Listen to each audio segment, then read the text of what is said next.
Hello दोस्तों, story line wise channel में आपका स्वागत है। आज की हमारी कहानी है घर वापसी, जो कि रश्मि प्रकाश जी द्वारा लिखित कहानी है। माँ, इस बार दिवाली और छठ में जो खर्चे होंगे वो बता देना। मैं आज ऑफिस से आते वक्त पैसे लेते हुए आ जाऊंगा। मनन ने अपनी माँ रेवती जी से बोला। जो तेरा मन करे, वैसे इस बार छठ नहीं करूंगी। अब मेरा शरीर जवाब देने लगा है। अकेले सब कुछ करना संभव नहीं है। ऊपर से दिवाली की सफाई में ही मेरी जान निकल गई। रेवती जी वहीं पास में बैठकर अपने घुटने पर खुद ही तेल लगाकर मालिश कर रही थी। अरे, जब इतनी तकलीफ है तो करती ही क्यों हो? कौन सा पूरे घर में सफाई की ज़रूरत है? और ये चंपा कहाँ है? वो भी नहीं दिख रही। सोफे पर पसर कर बैठे नजरें अखबार पर टिकाए रमेश जी पत्नी से कहने लगे। आवाज़ में तल्खी साफ दिख रही थी। हाँ हाँ, आप लोगों का क्या है? मदद के नाम पर हाथ पीछे खींच लेते हो। और जो मदद करती थी उसे तो घर से बाहर का रास्ता दिखा दिया है। रेवती जी मायूस हो बोली। माँ, पर छठ तो आप हर बार करती ही हो, फिर क्यों नहीं करना? इस बार मनन माँ के मना करने पर आश्चर्य व्यक्त करता हुआ बोला। कैसे करेगी, तुम ही बताओ। इस घर की गृह लक्ष्मी ही तो घर में नहीं है। वो होती तो तेरी माँ खुशी खुशी दिवाली छठ सब करती। पर अब इस बेचारी से अकेले सब होता कहाँ है? मनन के सवालों का जवाब रमेश जी ने दिया। फिर वही बात पापा, मिहिका अब यहाँ नहीं है और न अब वो यहाँ आने वाली है। भगवान के लिए आप सब उसे भूल जाइए। कहते हुए मनन घर से निकल गया। ये लड़का क्यों नहीं समझता है जी?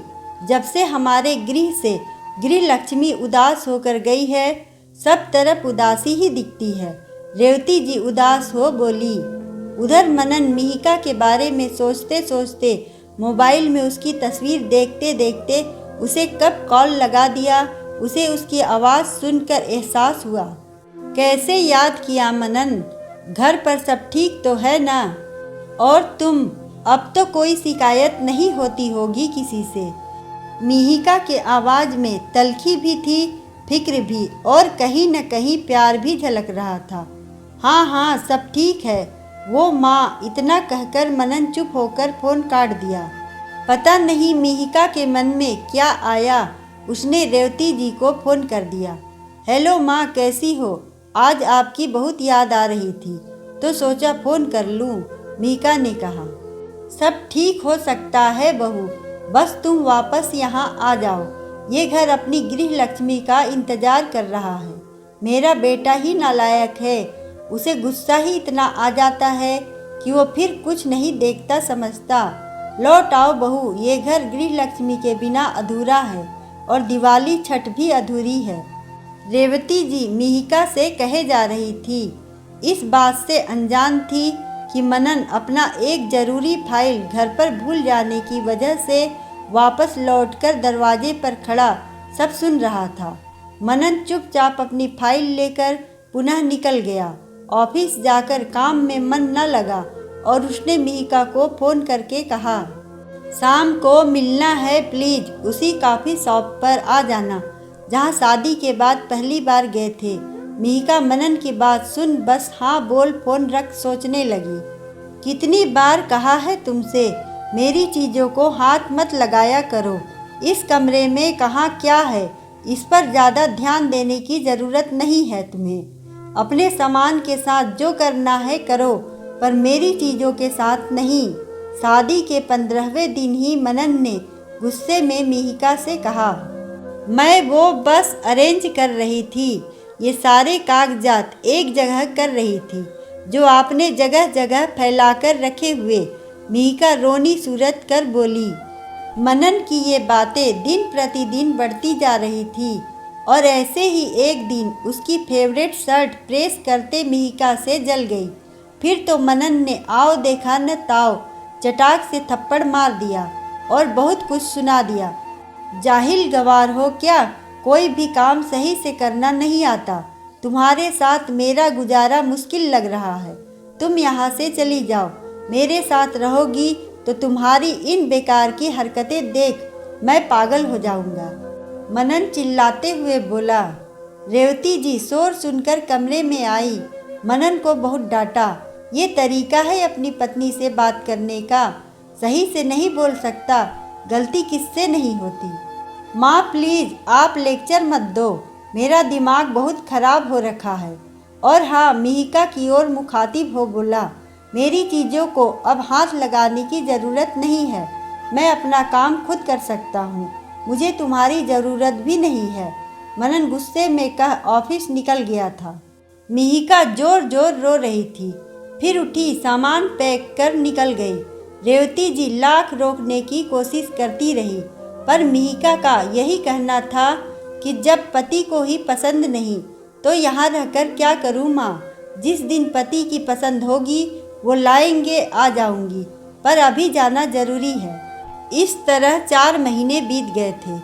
मैडम चाय। ऑफिस में चाय देने आए स्टाफ की आवाज़ सुन मिहिका अतीत से बाहर आ गई। जल्दी जल्दी अपना काम निपटाने के बाद वो कॉफ़ी शॉप पहुंच गई। देखा तो मनन बेचैनी से दरवाजे की तरफ देख रहा था। आ गई तुम? मुझे लग रहा था नहीं आओगी। मनन की आंखों में बेचारगी झलक रही थी। इतने दिनों बाद याद किए, आना तो था ही। पता करने आखिर अब क्या चाहिए। मिहिका अब पहले की तरह नहीं रही थी। थोड़ा बोल्ड होकर बोली। माफ़ी, बिना किसी झिझक के मनन ने कहा। पर क्यों? तुम्हें ना तो मेरे साथ रहना, ना तुम मुझे देखना चाहते, फिर माफ़ी क्यों? मिहिका ने पूछा। अपने घर की गृह लक्ष्मी को वापस ले जाने के लिए, जिसके बिना मेरी माँ टूट गई है। पिता को अपनी बहू के हाथ की चाय नहीं मिलती। पूरा घर उदासी के आवरण में लिपटा पड़ा है। और मनन कहते कहते चुप हो गया। और क्या मनन? मिहिका ने पूछा। मुझे अपनी पत्नी का साथ चाहिए मिहिका। बहुत गुस्से और अकड़ में तुम्हें बहुत कुछ बोल गया था, पर जब भी घर आता तुम्हारी खनकती आवाज़, माँ पापा के चेहरे की चमक और घर का सूनापन मुझे कचोट रहा था। और आज तो माँ ने भी कह दिया। कैसी दिवाली और छठ, जब घर की गृह लक्ष्मी ही घर में नहीं हो। बस मुझे आज से बेहतर कोई और दिन समझ नहीं आया तुमसे माफ़ी मांगकर तुम्हें वापस ले जाने का। तुम चलोगी ना? मनन ने मिहिका के हाथ पर अपना हाथ रखते हुए याचक दृष्टि से पूछा। पहले प्रॉमिस करो, मुझे अपने कमरे में नहीं बल्कि हमारे कमरे में जगह दोगे। वहाँ कुछ तेरा मेरा नहीं होगा। गलती हो तो प्यार से डांट देना, पर चाटा नहीं। मिहिका ने सवालिया लहजे में कहा। प्रॉमिस? पक्का प्रॉमिस। मैं अब कुछ कहूँगा ही नहीं।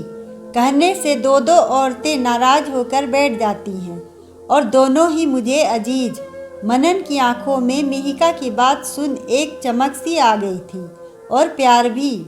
कल आ जाना लेने, फिर आऊँगी, मिहिका ने कहा। मैडम कल नहीं, अभी ही आपको चलना होगा। कल तक के इंतज़ार में तुम्हारी सास के न जाने कहाँ कहाँ दर्द होने लगे। कहते हुए मनन ने सुबह की बात मिहिका को बता दी। मिहिका मनन के साथ जब घर पहुँची, रेवती जी की आंखें खिल उठी। अच्छा किया बहू जो वापस आ गई, नहीं तो जब मेरी गृह लक्ष्मी ही घर में नहीं तो लक्ष्मी पूजन का क्या महत्व। दूसरे दिन से सास बहू मिलकर सब काम करने लगी, जिसे देखकर रमेश जी मंद मंद मुस्कुरा रहे थे। रेवती जी का दर्द बहू को देखते ही जो रफू चक्कर हो गया था। अगर आपको कहानी पसंद आए तो वीडियो को लाइक करें, चैनल को सब्सक्राइब करें और कमेंट में बताएं कि आपको कहानी कैसी लगी। धन्यवाद।